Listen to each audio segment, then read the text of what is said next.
Hi everybody and welcome to session 3. I'm a little bit upset because I just finished making this whole welcome video and I did an okay job of it. Well, the one problem with it was too long. It was about 15 minutes long.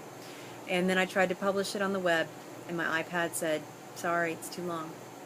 So I need to go more quickly. I'm going to go quickly through the checklist, okay? I've got the checklist open. Boom. And then I'm going to use the remaining time, and I'm going to do this in less than 10 minutes. I'm going to use the remaining time up to that 10-minute point to just talk about extra things, okay?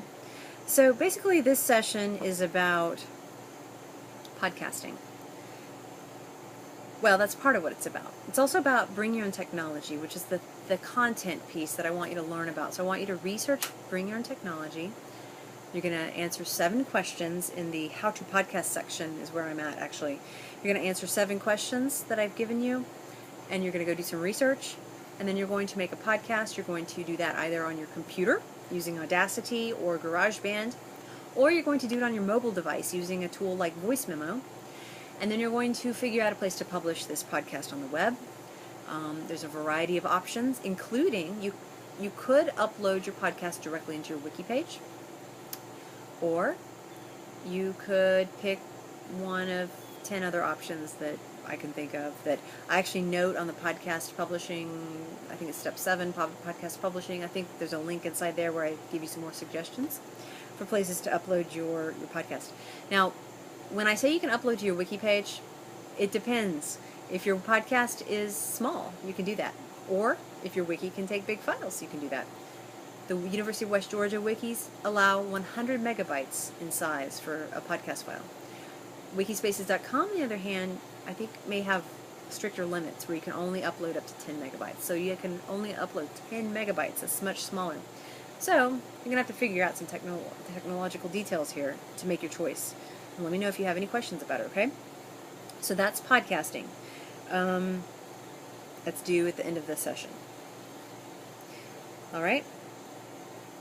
The next section that's worth points. That's the way I'm going to prioritize this video today. Reading. You're going to do the reading from Roblier and Doring, 2009. It's the chapter 1 of the educational technology book that I've put in there for you.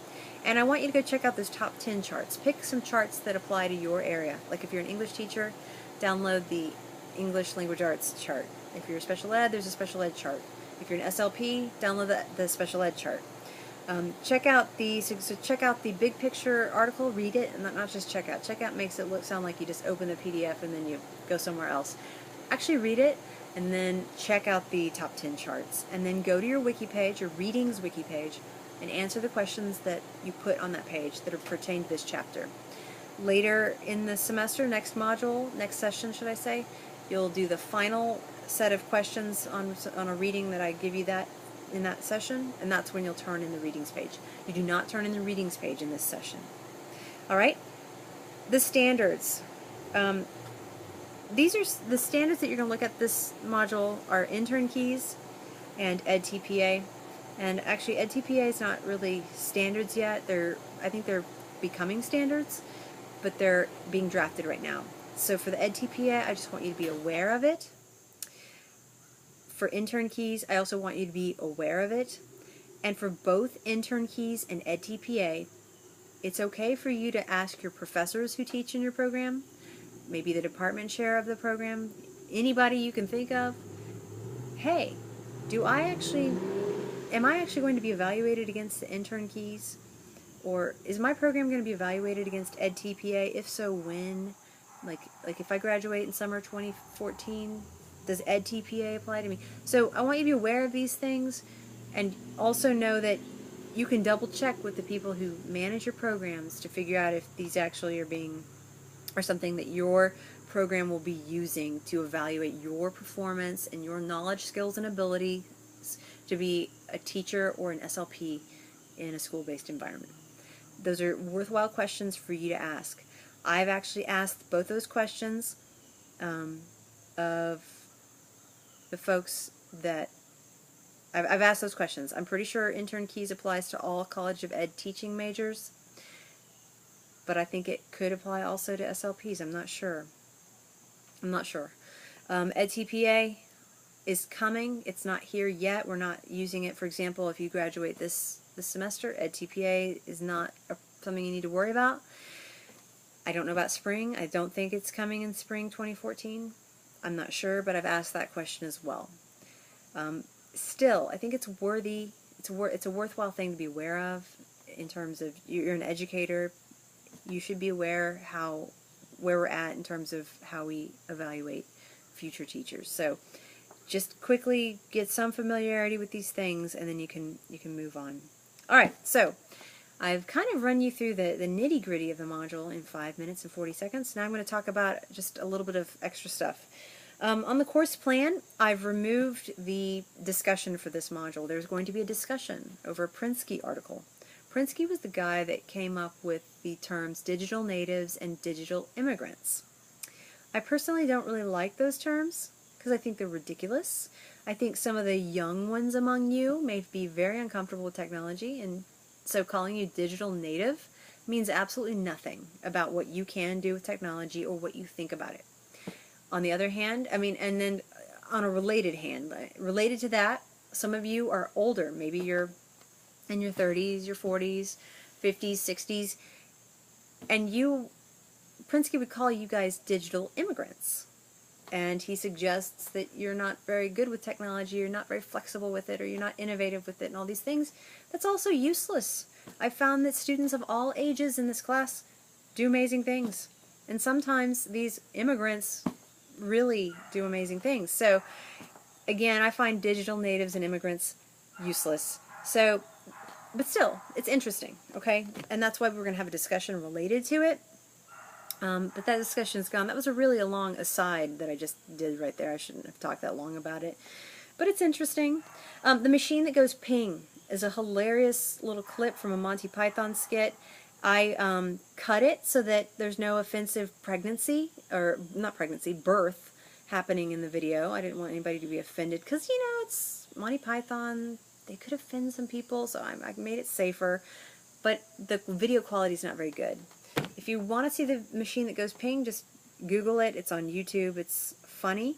And I think there's a great parallel to how we might tend to think of technology in schools. It's just funny.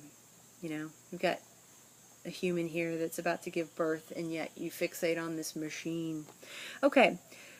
I also give you examples of podcasting in education. I would like for you to check those out. You don't have to do everything that I've put there, but ask yourself, what did they do at Willow, I think it's Willowdale Elementary, for a couple of years with podcasting? I don't think they're podcasting as much anymore. It was something they did and then they kind of stopped doing.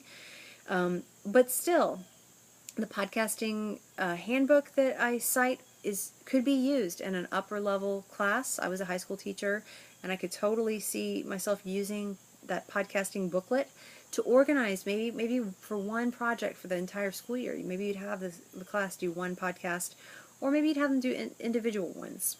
I don't know. So check out the examples. Check out how Eric Langhorst, the social studies middle grades teacher, uses podcasts in a variety of ways. And then ask yourself, from my situation, what is still another way I could use it? You know, those aren't the only ways you can use it. You should always try to push the technology for your situation, because that's where the innovation happens. You know. All right, let me look here.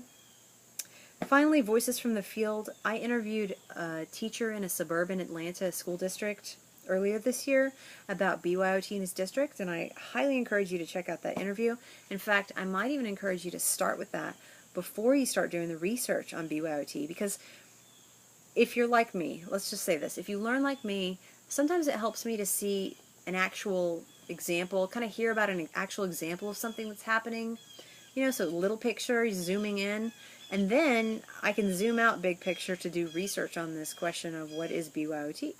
So I would recommend, if you're like me, if that kind of thing appeals to you, a specific example of something and learning about that specific thing, do that first. Start with my Voices from the Field BYOT interview. Then go and check out the BYOT podcast assignment and start doing your research. All right, so I'm out of time. Thank you. I hope you guys have a good module.